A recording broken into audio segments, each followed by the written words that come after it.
Good afternoon, everyone. Sorry, it's been a little while. Welcome to another episode of Spilling Tea. I'm your host, Tiffany Daniels. We're going to that horrible world known as the JRC. But before we do, the usual disclaimers. Now, I know those of you who watched my last video, yes, I went on a rant. Yes, I talk about it a lot. But in my defense, I'm still hyperactive in pretty much a good majority of circles out here that has to do with the insanity that has become our fucking GOP. And I get to hear about this shit. On top of having hate being thrown at me because of, breathing while autistic. That's always fun. And let's not forget the over enthusiastic fucking fanboys. So, if you get those rants from me, it's because this is kind of one of the few places on earth I have to blow off some steam and just talk about some of the just out and out, complete, utter batshit insanity that's been going on around me. Okay? These individuals, they always target someone. Whether it's the disabled, and yes, they've targeted us. Multiple occasions. Every April, too. That's always fucking fun. I have that to look forward to the month after this one. Same shit. Different people, right? Anyways, any of us who dare step outside of the norm are always going to be targeted. Individuals like me who will openly and gleefully step out of the norm while both middle fingers are up in the air. We're not looking for attention, folks. We're just the jaded fuckers who at this point in our lives are just so done with the stupid that we're just going to go be our authentic selves and fuck everyone and everything who has anything to say about it.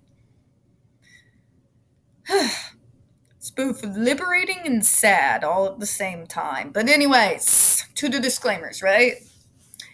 In the description box, you're going to find a link to the article that the Judge Rotenberg Educational Center doesn't want you to read. It is written by NeuroClastic, a small non-for-profit started by autistics for autistics, wherein they have interviewed and surveyed over 900 ABA professionals regards to the JRC's so-called behavior modification program. Matter of fact, the JRC doesn't want you to read this article so much, they have threatened NeuroClastic with a defamation lawsuit if they did not remove it from the website. NeuroClastic has refused, so you know the drill. Please read that article and share it on all your social media. We also have linked in there NeuroClastic's public statement regards to the defamation lawsuit threat, as well as a link to their GoFundMe. We are crowdfunding, folks, in case the JRC has the balls to see through with their threat. We also have linked in there the Ozark's first article in regards to Agape Boarding School, now known as Stone for Help Boarding School. This is a so-called Christian-themed boarding school based out of Stockton, Missouri, that takes in so-called troubled male teens that has impending over 21 civil lawsuits, claims, and allegations leveled against it, all which have been substantiated by the hard evidence collected by the Missouri Department of Social Services, and they include the following: sodomy, rape, sexual assault, child abuse, psychological and emotional abuse, child trafficking, starvation, and that's just for starters. You have one former staff member arrested by the FBI, another a doctor still on premises with full access to the boys up on multiple claims of sodomy, rape, and sexual assault. Again, ER documents. Gotta love receipts, right? I do. We've got an attorney general targeting the drag queen community for simply, existing, while different, instead of doing his job and actually going after the real pedophiles in our state, because he seems to be a little bit hesitant when the pedophiles hide behind the cross. And you've got a governor who's gone completely batshit and has lost his goddamn mind. So please, folks, send help and share that article on all your social media. We got the pertinent links to the Stop the Shocks campaign as well, including Hoya's massive archive on the subject, Jennifer Masumba's behavioral sheet of shockable offenses, A clip out of the 7-hour ordeal undergone by Andre McCollins back in 2002. The templates and the ever-present self-explanatory change.org shut the Judge Rotenberg Center down petition. When we discuss the JRC, you're going to hear vivid descriptions of and catch clips of surveillance footage of people with disabilities being tortured and abused. If you got young children present, please use your headphones, all right?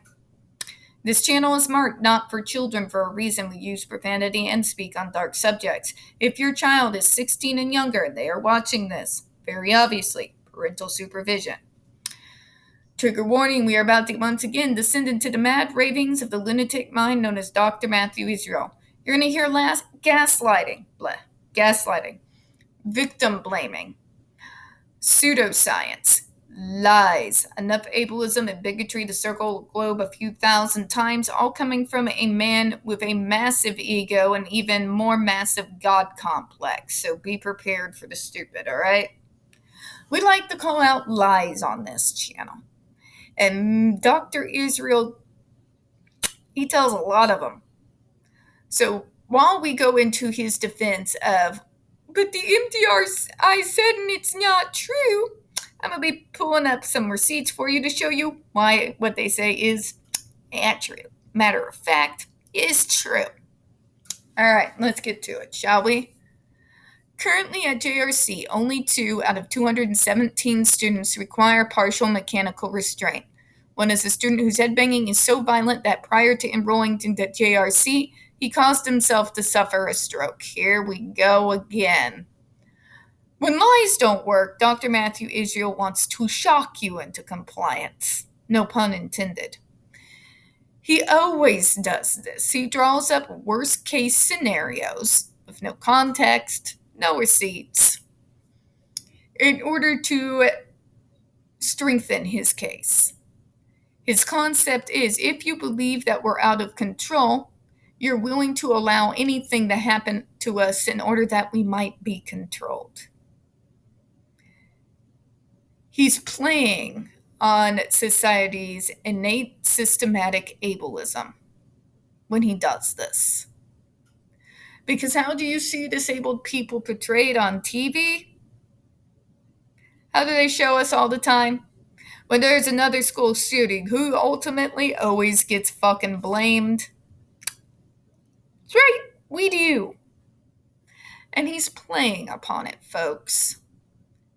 He is literally playing upon the innate hatred that has been cultured from the media and from orgs like Autism Speaks in order to get away with his atrocities.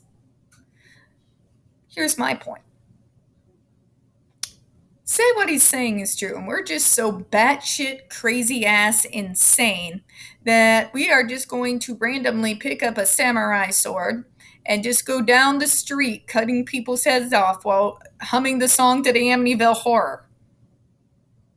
Say that's true.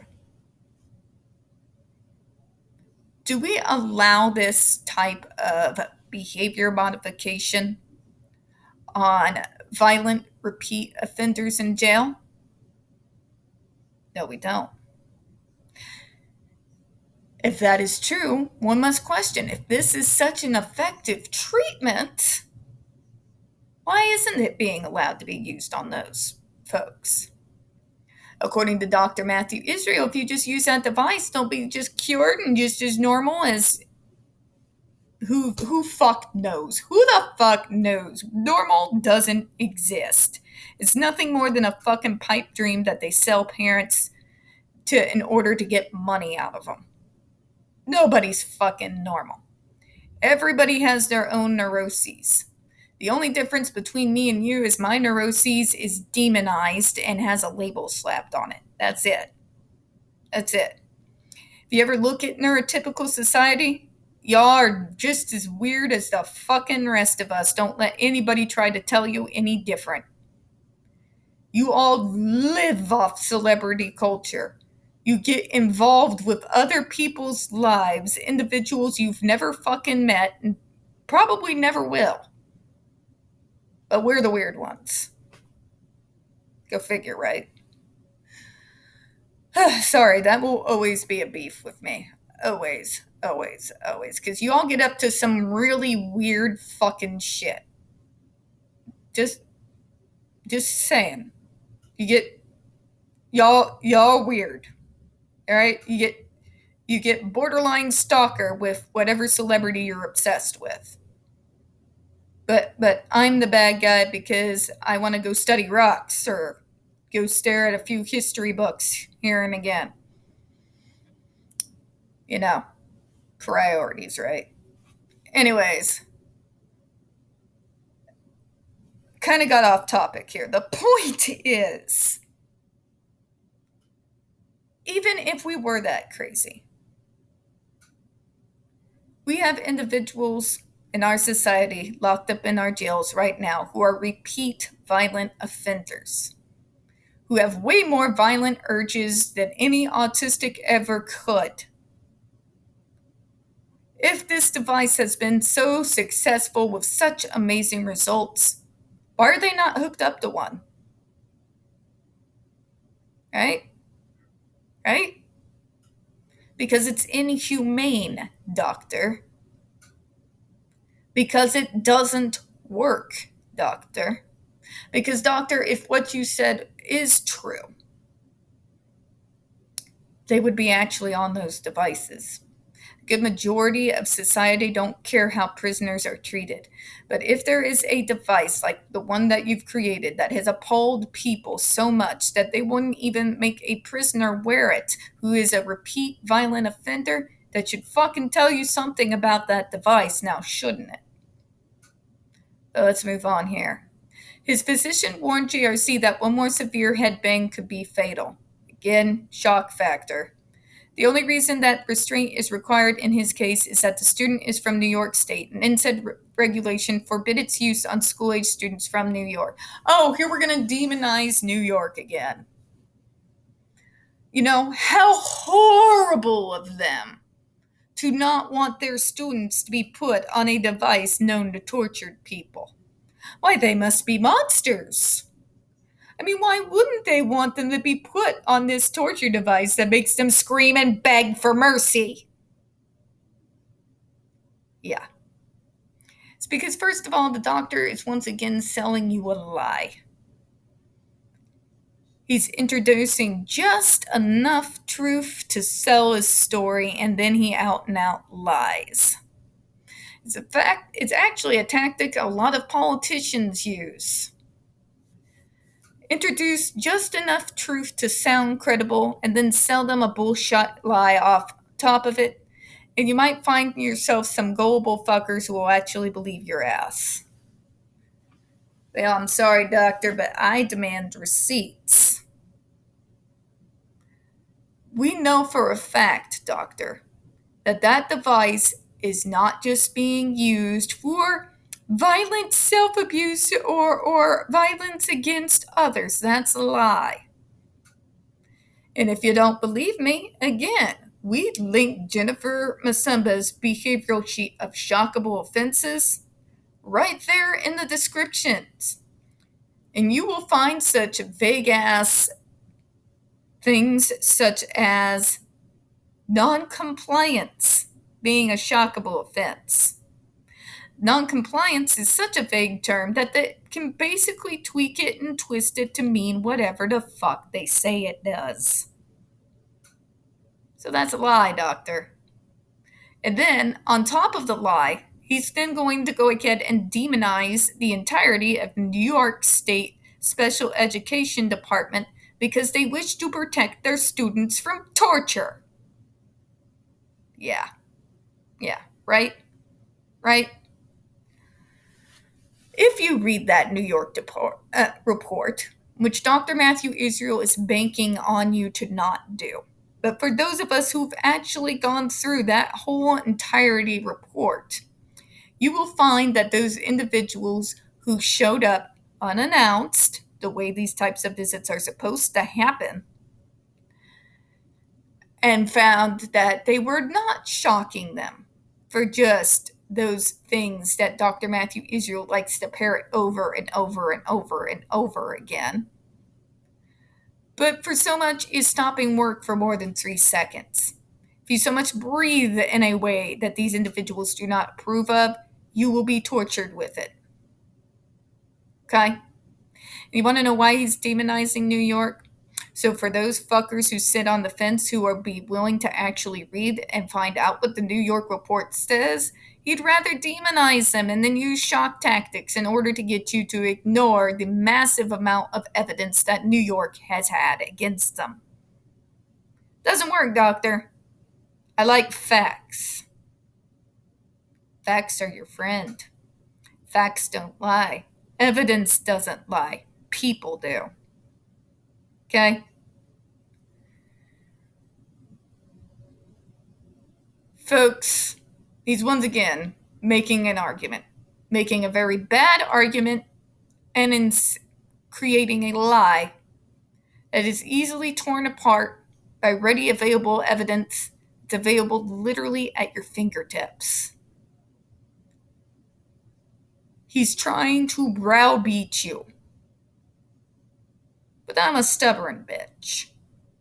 I won't be browbeat.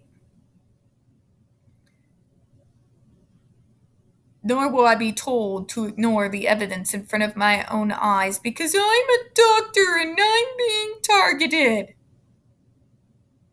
No, doctor. We're being targeted. And you're just a part of it. And I'm going to close on that, folks. We don't get very many views on this channel. The few that we do get do tend to get removed from time to time. So please don't forget to hit the like button, hit subscribe, and don't forget to hit those comments. I do appreciate your time. As always, we hope you have a good one. And I will be on just again, bleh, in a moment. Bye-bye.